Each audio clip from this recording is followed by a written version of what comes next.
I wasn't, I went from a point at the beginning to where I really had to think about it and force myself to try to implement the things that we talked about in Phoenix and revert to the book, revert to the emotion wheel. It was hard to get up and reflect and do all that stuff. And then as time went on, I noticed it kind of just started popping into my life naturally. And I'm like, there's a reason it's happening. It's because it's one of two things, or both, is it's working, or I want to do it.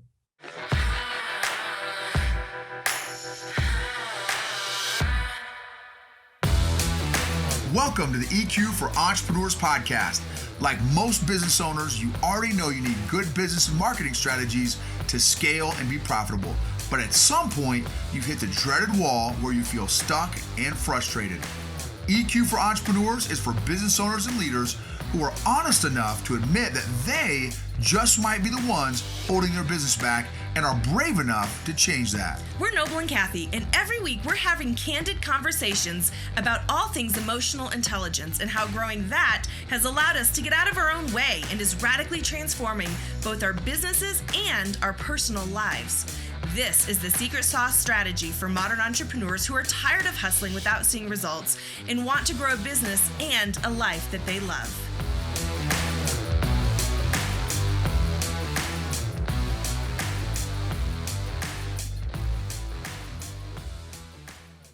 What? Oh, look at you, man. It's even laminated, baby. Today I'm feeling confident. I even went into the third ring. Oh, that's great, bro. That is great. Now, why are you feeling confident? Dude, it's been a whirlwind around here. I don't know if you talked to any other guys lately, people are walking around here hanging their heads, and it's kind of like the fight or flight mode, right? Like some people just kind of gave up, and I'm like, dude, you got to adapt and overcome here. Like, figure it out. Right. And yesterday was the first day that we really got, we're probably 30% of where we usually are, but we've got a little bit of connectivity. Like we can only do email from our phone right now, but we can still do email now. And dude, the day it came back online, I had like 275 emails load. And I'm like, all right, dude, EQ here. I'm like, don't freaking, analysis by paralysis and just shut down. Like, come up with a plan. So I wrote down a little ideas, and I'm like, first thing I'm going to do is I'm going to go in, I'm going to delete all the crap. You get a lot of junk, hey, you want to buy this list? Hey, we want to talk to you. We think, CRM, Salesforce, blah, blah, blah. Just all this stuff that isn't really pertinent to our job, but the spam filter only catches so much. So I'm like, okay, there's my first victory. It's probably 180 emails rather than 275. And then I'm like, I need to prioritize this stuff, right? And anybody that we work closely with knew we had the issue going on, so they knew we weren't ignoring them. And we did other phone calls and things that we were trying to get ahead of it and help people understand that we were down. Right. But I could just tell, like, I did a lot of paying attention to the way other people were handling it, because the self-awareness and the empathy part of me, that are the two things I'm working on. I'm like, dude, this is my chance to stand up and help these guys. Like, wow, I can be a leader right now. So I kind of shared what I was doing with some other people, and that reflection time, Noble, has been crucial for me. Really? Yeah, because like I've been doing it in the mornings. Like I try to work out as much as I can. I don't get to do it as much as I'd like, but some days if I don't, in the past it was like, okay, this is a sleep-in day. I'm pumped to get an extra 40 minutes, but I said, you know what? Like, dude, I'm 36 years old. Like, if I can't live without 40 minutes of sleep a day, then I got issues. Right. So I'm just going to make every day, Monday through Friday, if I don't even exercise, just take that time and think. So like today, I didn't work out this morning, but I went downstairs at 5:30 like I usually do. Kids are sleeping, wife's sleeping, dog's sleeping. make myself a cup of coffee, and I just sit on the couch. And I'm like, all right, I got a 9 o'clock with Noble. I need to talk to Lewis.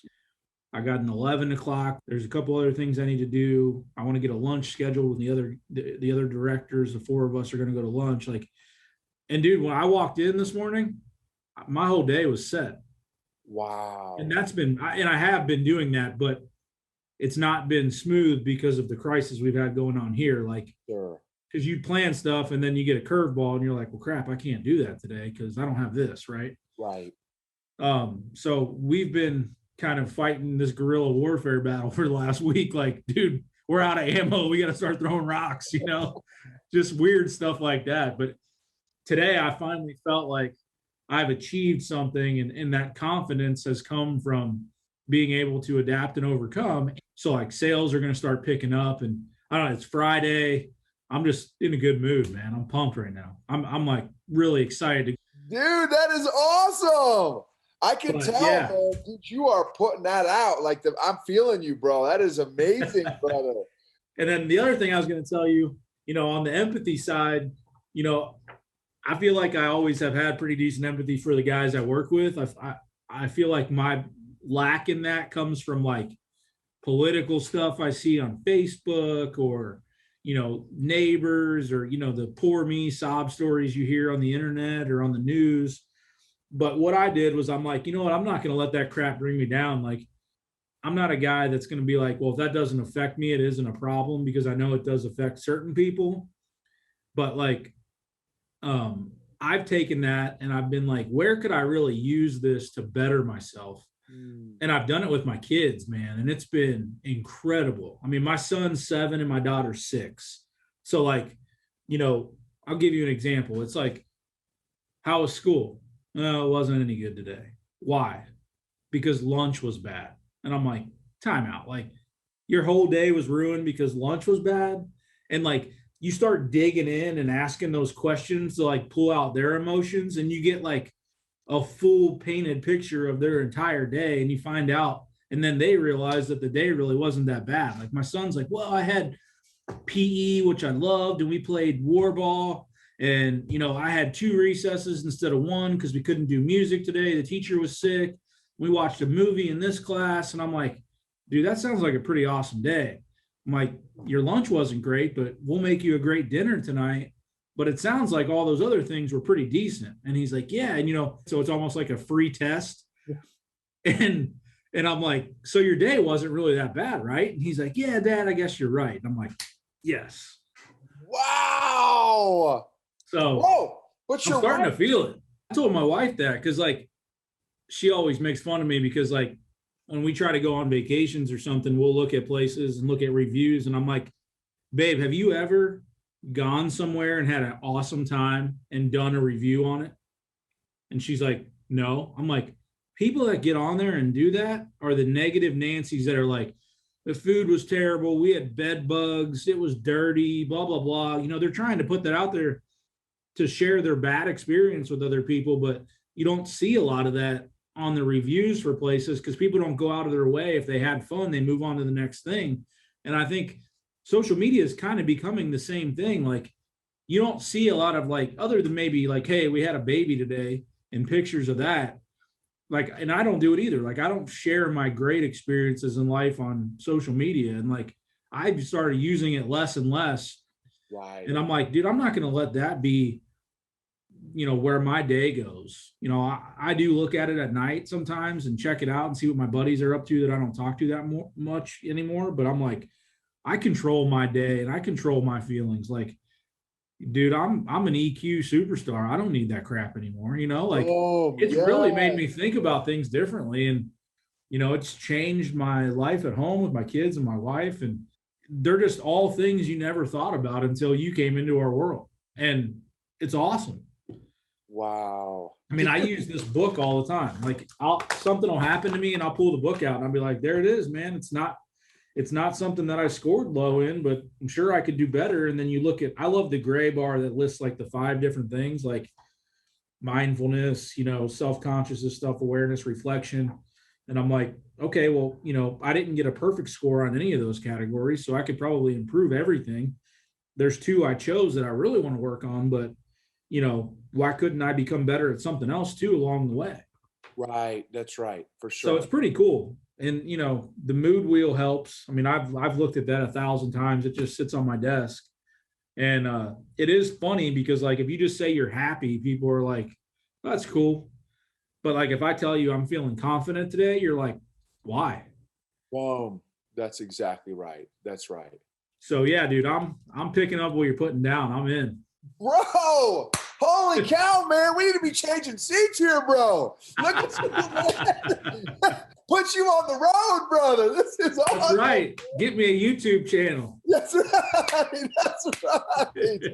That is awesome. You are seeing and feeling like tangible, practical benefits and change. And let me go so far as to say life transformation from your EQ growth, man.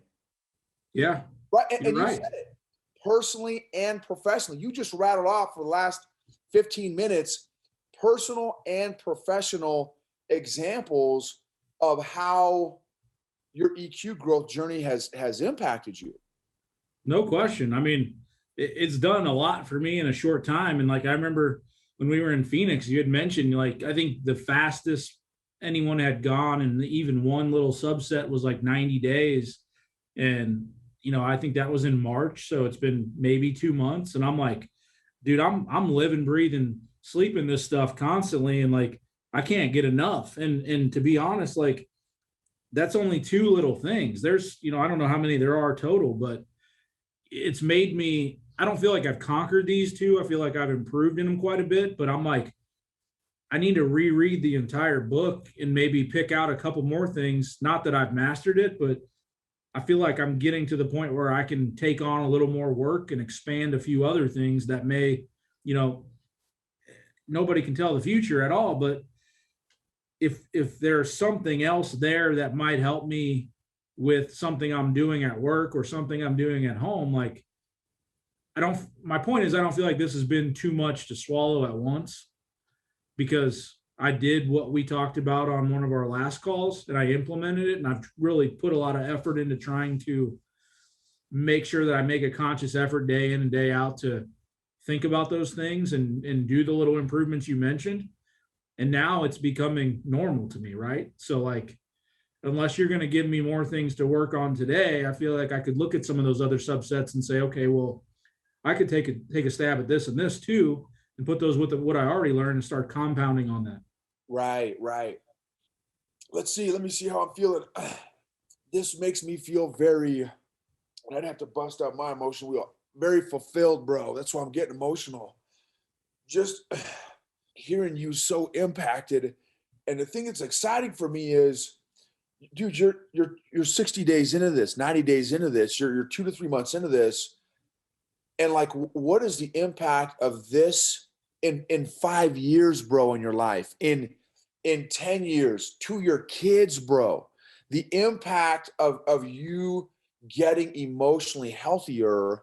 What is this change and transformation that you are doing, experiencing, applying, going to do to impact the trajectory of your life professionally and personally, for your family, for your health, every aspect, bro? It's not, hey, Ryan's got a new haircut or he's wearing a different tie color. And, not that maybe doesn't impact people in positive ways if they get a little, image transformation, but dude, this is why I love this, that you are experiencing what I've experienced over the past 3 to 4 years. And I've responded like you have. I want to just shout it from the mountaintops. Like, guys, like, there's hope, man. You can get emotionally healthier.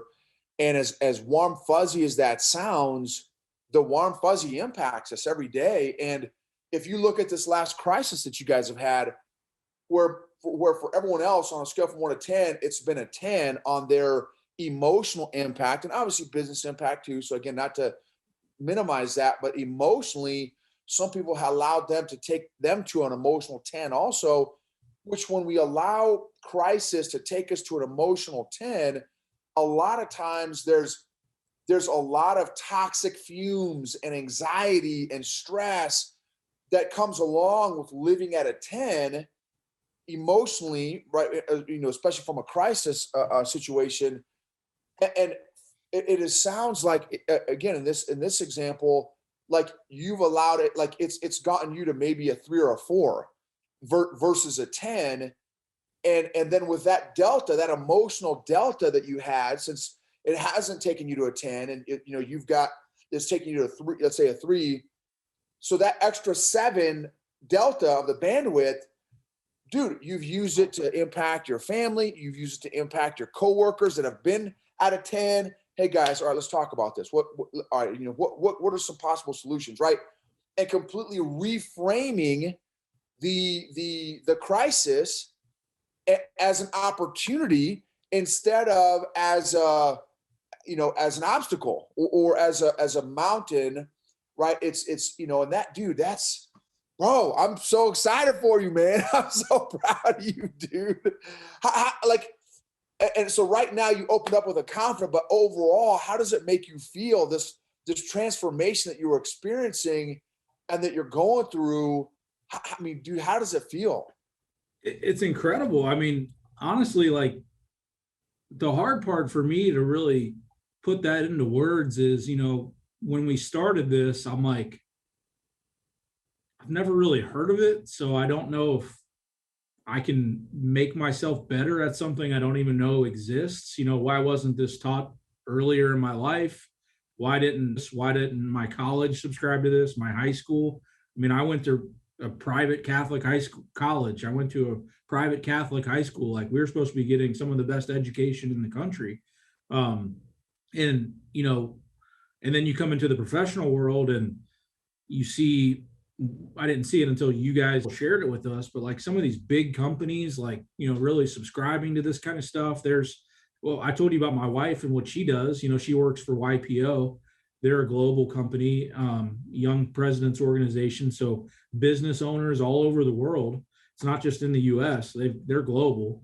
And they've had tons of EQ speakers and emotional intelligence workshops. And these are super, super successful people that are using this, and not that we aren't, but I think the biggest point here is there's more out there than we know, and we need to explore and be open to things. Because when we started, I'm like, maybe it changes my life, maybe it doesn't. I'm all for the task, and I'm going to go at it with everything I got and put in full effort. And like you said, dude, in 60 days, I've changed my daily routine. I've changed the way I talk to my kids. I changed the way crises are handled. I don't get all fluttered and I don't shut down. It's like, hey, dude, like, we're at war with some cyber criminals. Like, they're not going to get the best of me. They're not going to keep me from achieving my goals and hitting my numbers for this year. And, they're not going to affect my bonus. Like, screw that, dude. Let's fight back. Like, call people, email people. Unless they cut my tongue out, we can still talk, right? We can still call people. We can still come up with other ideas. And I've just noticed, before I react, sometimes I think about things differently than I used to. Before, it was just kind of like it'd come in and go right back out. Now you're like, all right, I understand that. Yeah, that makes a little bit of sense, but maybe that needs a few more questions. I should probably ask about this, this, and this. And then you do it, and your whole response changes because you thought about it differently. And I think that's the way that I would sum up what's happened to me so far. Is I'm putting more effort into trying to understand why something's happening or why somebody's acting that way. Or if you want to go back to my son's analogy, like why he thought his day was bad. And I made him realize it really wasn't. I mean, I think if his lunch was better, he might have had the perfect day.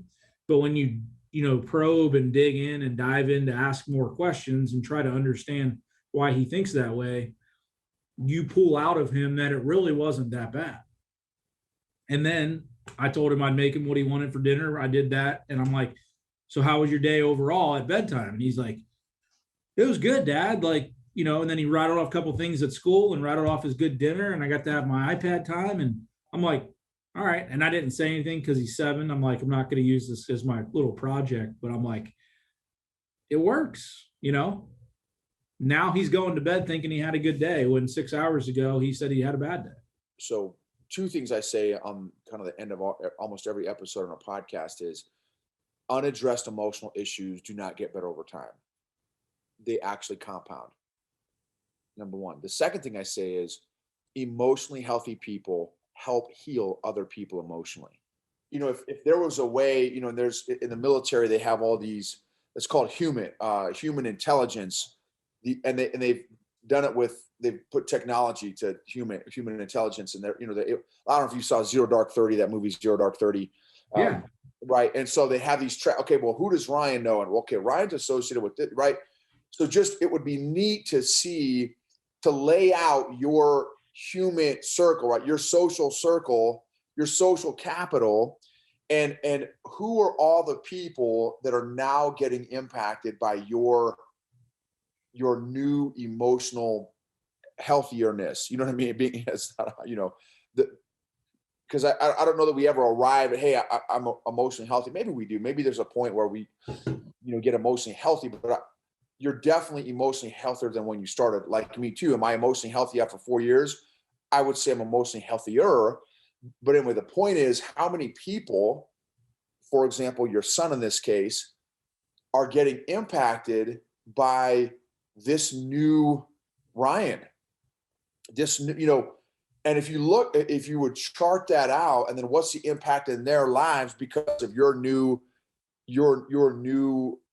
healthiness emotionally, and man, and again, and obviously, and you could probably also chart like let me say it this way, the importance of those relationships, because obviously not all the relationships are equal, and in this case, obviously the weight and factor that the importance of the relationship with your son is you know is the biggest, you know, obviously, you know, with your family, of course, right? The family being the biggest weight, probably the most important.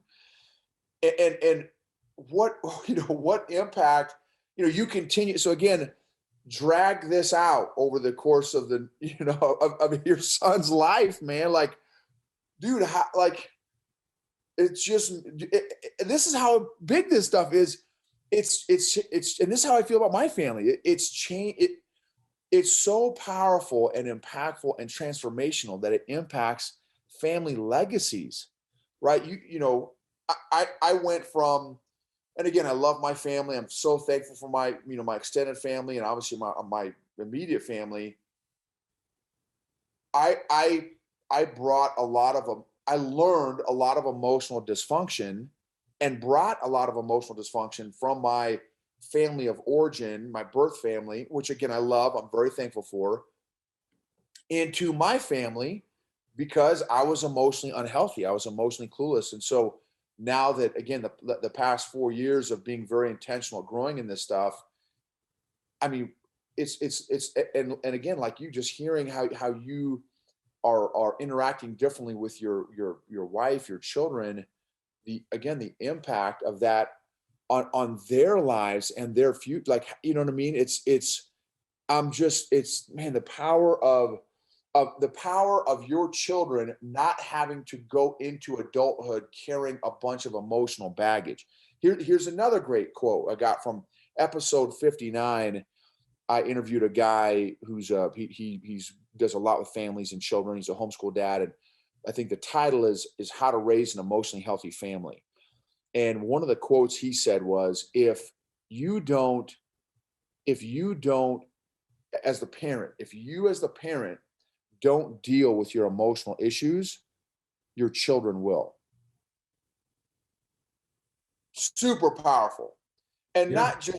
not just your children, but your coworkers are going to deal with your emotional issues. You know what I mean? Like, everyone, again, in your social circle is going to be on the receiving end of your emotional intelligence or lack thereof. And so, man, dude, I just can't tell you, bro, how excited I am to hear your growth and transformation, bro. It's just, it is exciting. It's an inspiration, man. I'm so proud of you, brother. Has your wife said anything?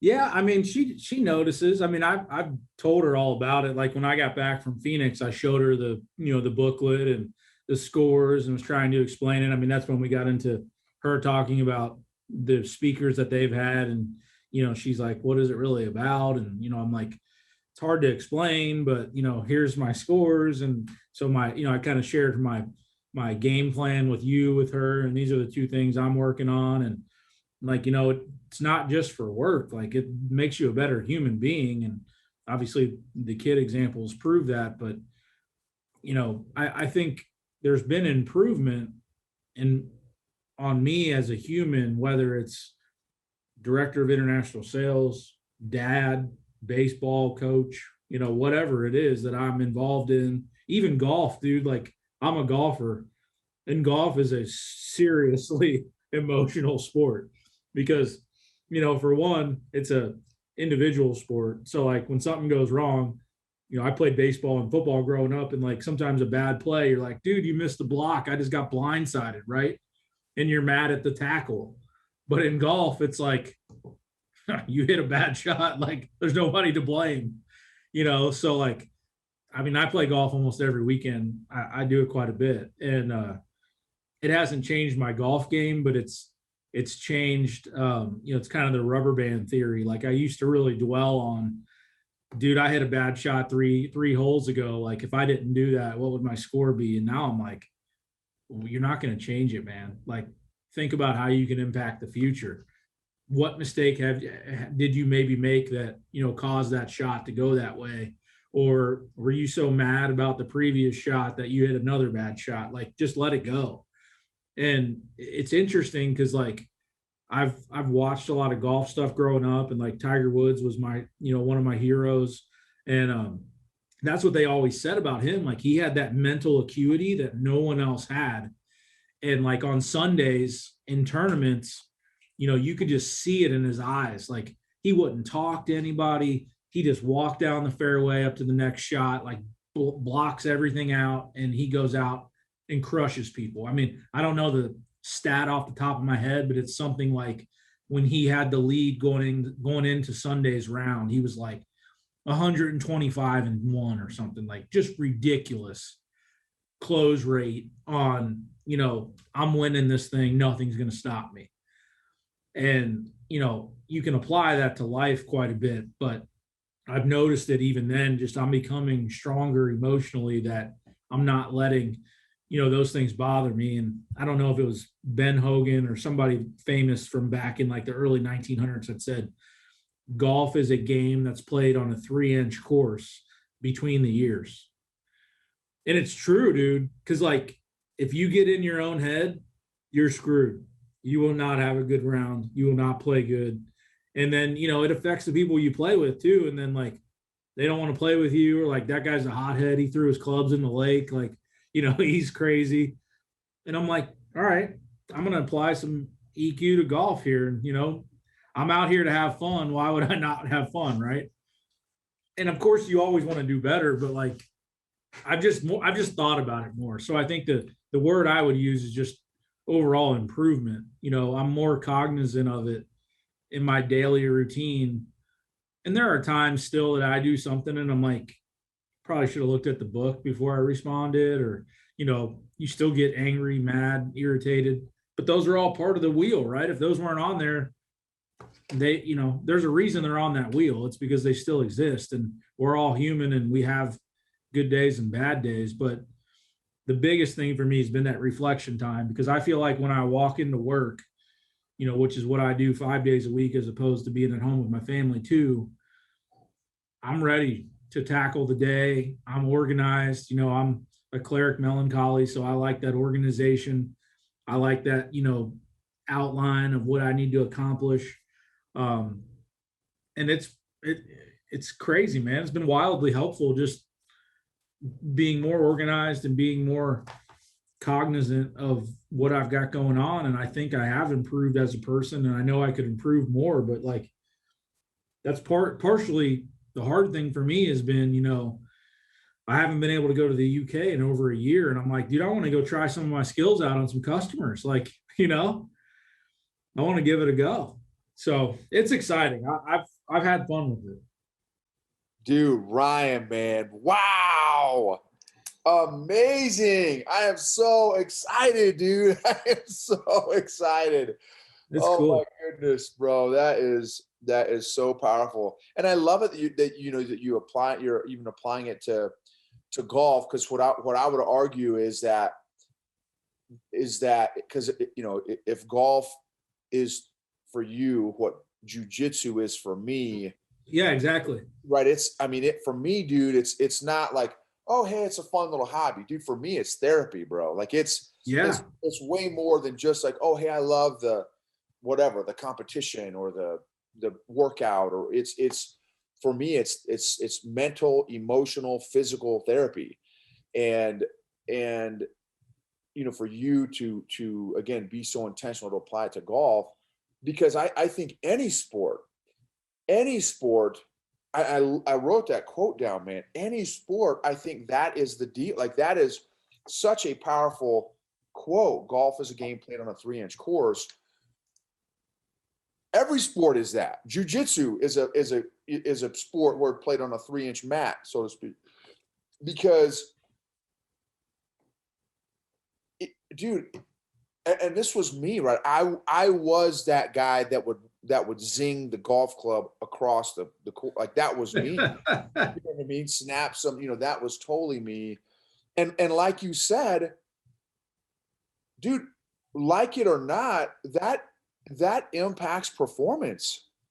Oh, no doubt. It's a perfect example of, so apply that in the job world. Again, like the cyber deal.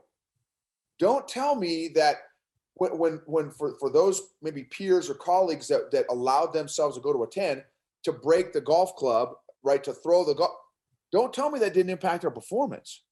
That Right. absolutely impacts performance. And so, and sports, golf is a great way to kind of visualize and see what the consequences are. And I haven't studied golf, but it would be a fascinating study.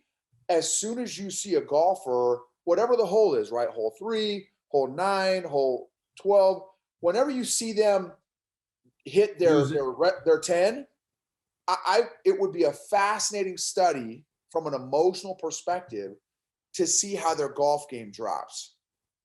Because I know for me, and again, because I've played a little, like teeny bit of golf, and you could apply, because I play basketball, football.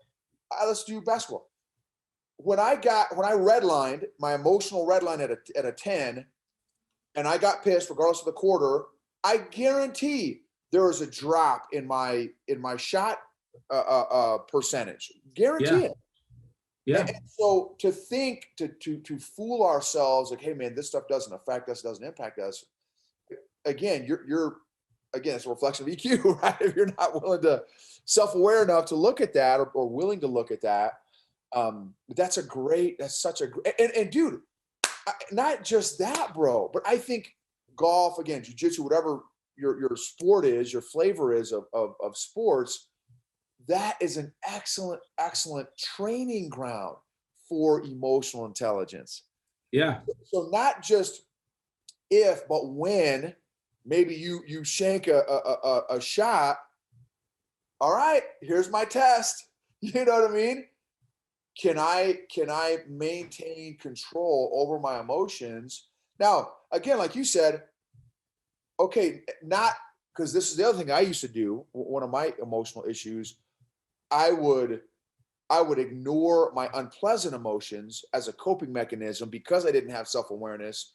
And my reality testing was low because my self-awareness was low, because I did not want to, I was not able to identify or process the emotions, the unpleasant emotions that I would feel. So I would stuff and avoid and use optimism as my coping mechanism, which is also not healthy. So when you shank a shot, okay, all right, not happy about that. Doesn't feel good.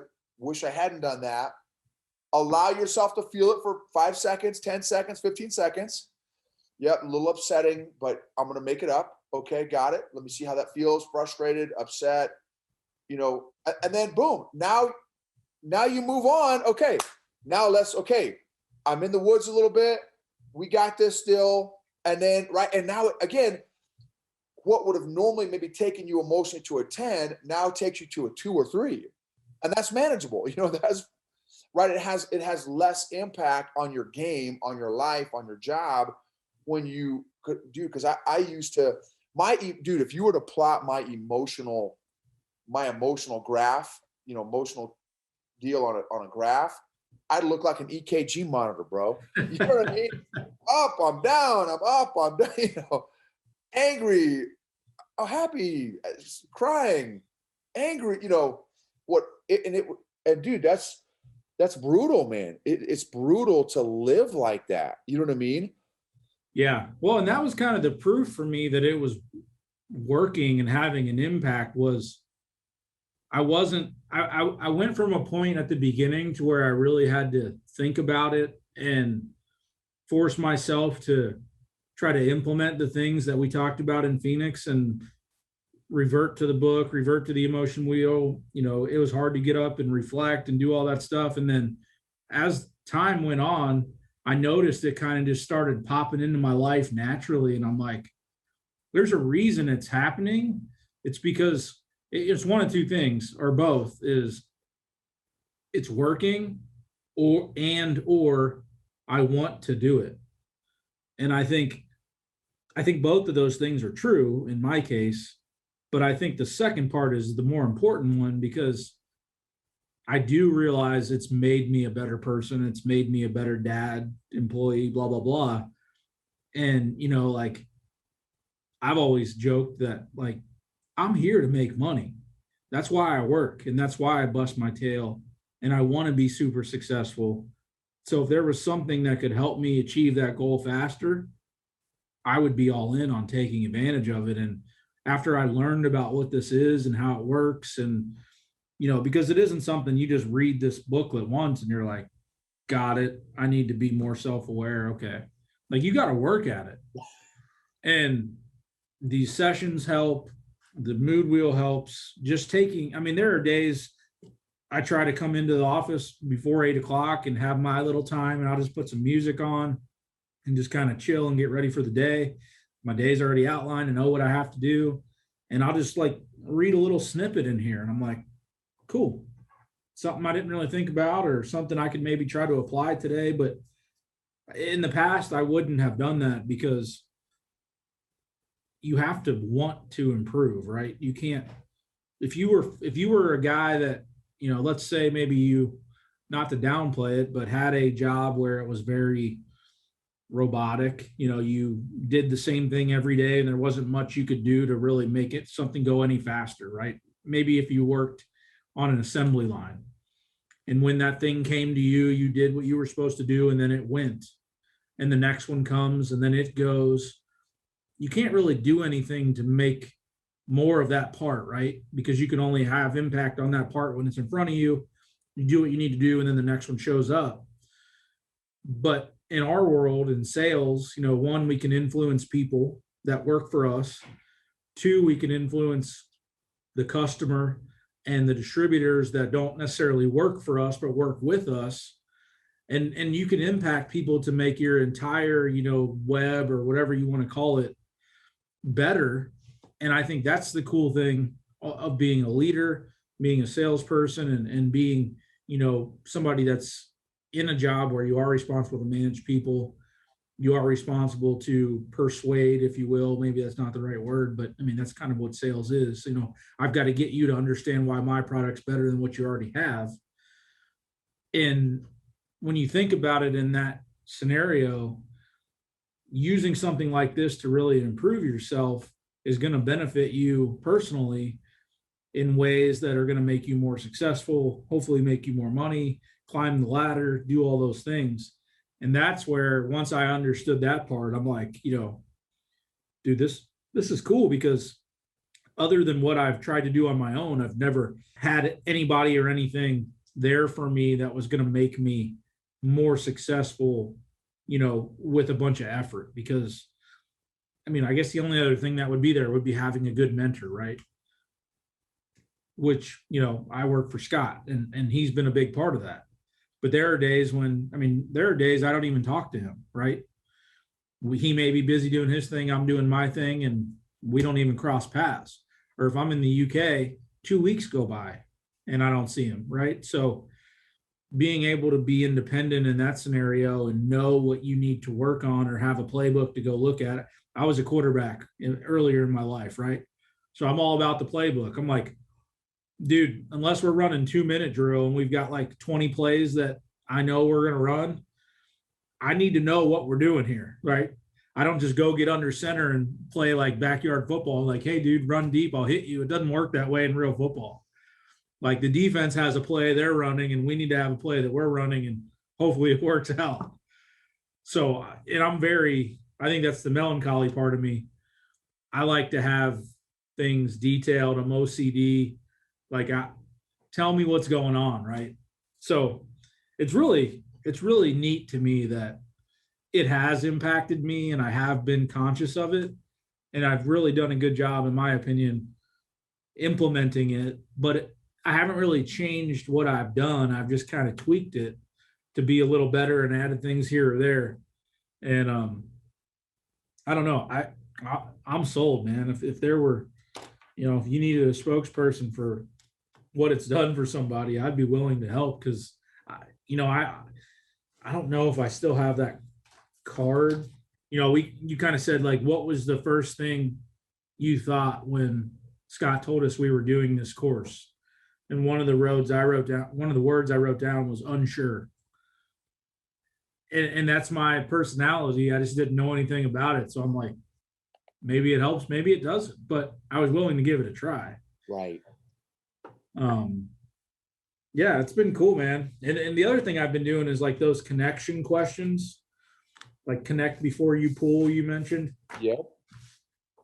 I think that's, to me, that would fly into the empathy world, and just trying to really understand more about something before I make a determination on it, or, pull out their emotions, right? Like, why do you feel that way? It's okay that you feel annoyed, but if I don't understand why you feel annoyed, I can't help you, right?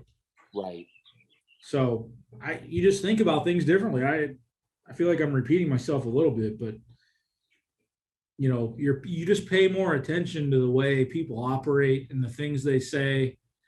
And then when you dig into it and really ask more, it's almost like the more questions you ask, the more the person realizes maybe it isn't so bad, or, and we do that in sales too, right? Like, you never stop asking questions.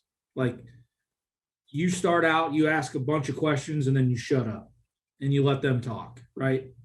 And there's this like famous quote that whoever speaks, whoever answers first loses, right? And then you'll notice if you do that with a customer, they'll basically talk themselves into the sale. And they're like, well, yeah, we don't have any issues. Okay, well, what about this? Well, and then what about this? And did you ever have this happen? And what about this? And then they start talking, and they're like, well, last summer we did have a big problem, and it's like, and then it's like ding, ding, ding to them. And they're like, okay, I got you. Maybe I do need your product, So those things are fun to me, because when you can see something really tangible, or that light bulb go off, that stuff, it has worth, And I'm sure there's other subsets that I could work on that would make me even more valuable or dangerous. But I've enjoyed these two, because I think empathy too, that's one that all of us probably should work on. I think we all scored pretty low, and I think Prather, Paisley, and Curry had like super low ones. So it'll be fun to watch them change too, because I know we're all working on it together, but we don't really talk about it that much. It's kind of like, I shared my score with you, dude. We'll see what's up next time we're with Noble. People are kind of like close guarded a little bit, like, dude, I'm turning into a ninja and I'm not going to tell you about it. Because we're all super competitive, right? So that part for me is really fun. And I feel like I'm getting a ton of success out of it. So I've just kind of been chilling in the background, like, I got you. I see what you're doing over there. Like, dude, I got you figured out. And that's why I practice on my son, because like, he's easy, right? That's an easy test subject that, he's young, he's innocent. And if you ask enough questions, you're going to get the answer you want. Right. Again, I know we got to wrap up here. I can't tell you, dude, how proud I am of you and the difference that you are making personally and professionally outside, but also, dude, just your own personal transformation.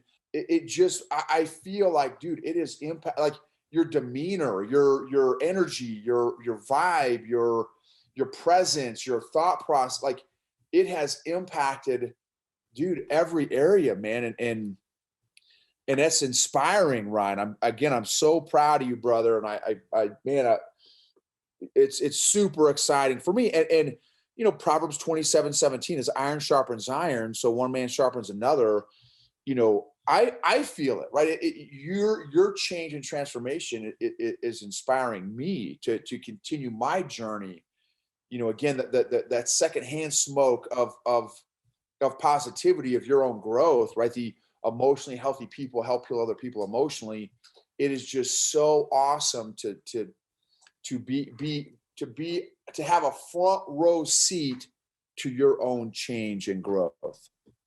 Yeah, man. And you know, the funny thing is, and this is what has really been one of the big motivators for me is I can't remember exactly when we started with you. I don't know if it was after the first of the year or not, when we kind of did our very initial. Yeah, January was our group one, our first group one.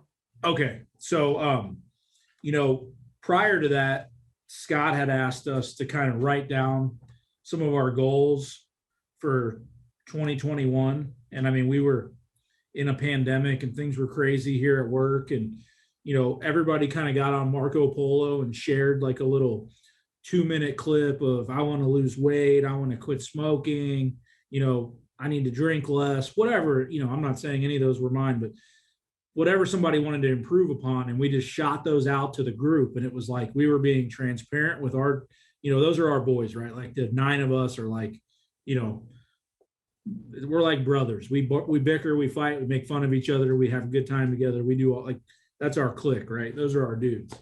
And one of the things that I shared in mine, you know, I mentioned trying to be more healthy and eat better and work out. And I videoed mine at 5 a.m. from my gym in my house. Like, you guys are probably sleeping. I'm down here working out. Like, you know, this is my goal. I want to get in shape. And my little motto or message was be better. And that's my screensaver on my computer. I had it written on my wall here in my office. And like a lot of times, you know, people will say something in our group chat and even the other guys use it, like, be better. And dude, I feel like I'm being better because of this. And that's what makes it cool for me is, like, before I even knew what we were getting into with Noble, I've taken what I've learned from you on top of other things I wanted to achieve and accomplish and do better at. And it's making me be better as a whole. Ryan, you know, if you want to put all the pieces together to make the one big puzzle, like, that's cool for me because, like, I'm sticking to what I told those dudes. It's cool to have that group to keep you accountable, but it's also cool that we're doing something that I didn't even know we were doing to help me be better. And I'm seeing it, you know, trickle or leak into my life, and it's making me better at everything I do. And that's what motivates me to keep up with it and put more effort into it, because I know that it pays dividends in the future. You know, if this was something where I'm like, dude, I got a call with Noble today, like, I can spare an hour, but, like, I got other things I could do, I would have a different feeling about it. Or I feel like that's something that doesn't, you know, help me. Or, you know, I've gotten on conference calls in the past for work even, and I'm like, you know, that was useless. Like, or we could have done that in 10 minutes, you know, it didn't need to be 2 hours. And those things, you know, make you think about time management. Like, dude, I got 100 other things I could do right now, but I wanted to do this call. And, like, I was bummed last week because I just didn't have a way to talk to you. And I'm like, oh man, I'm like, I really need to get that done. And then I scheduled my May one, because this is really our April one. And then I got excited. I'm like, dude, I'm talking to Noble like twice in 2 weeks. Like, hell yeah, that's cool. So to be excited to do something's cool, because I feel the same way about golf, right? Like, when I know I'm playing golf, I'm pumped. I'm driving to the course. I'm in a good mood. It's even if it's raining, I'm like playing golf, dude. Like you said, this is my therapy. It's my getaway. And now I feel that way about this. I feel that way about work. I feel that way about my reflection time. Like I couldn't not do that anymore. That's really important to me. Wow. So for what it's worth, man, I've enjoyed it and I appreciate your help because I couldn't have done it without you. And from where we started to where we are now and where we're going to go is even more exciting, but this stuff's for real, dude. And it's cool. Thank you. I'm excited too. And I appreciate everything you've done for us. It's life-changing. It really is. I mean, it's what it's supposed to be.